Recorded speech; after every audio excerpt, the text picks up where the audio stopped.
ერთხელ არ მომეცა შესაძლებლობა, რომ ტელეეთერით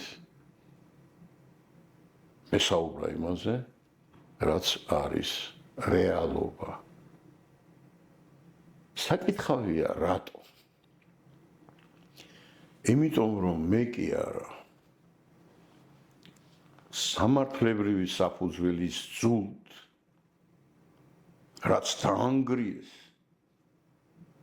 და რასაც დღემდე ჯიჯგნიან, ასხვისებენ და ყიდიან.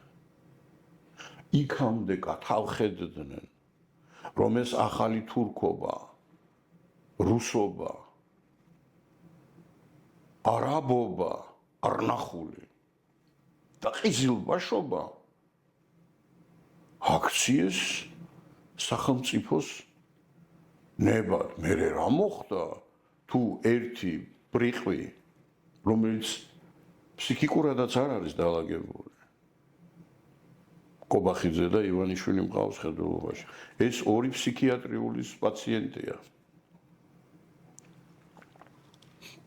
ქვეყანას ანაწევრებენ.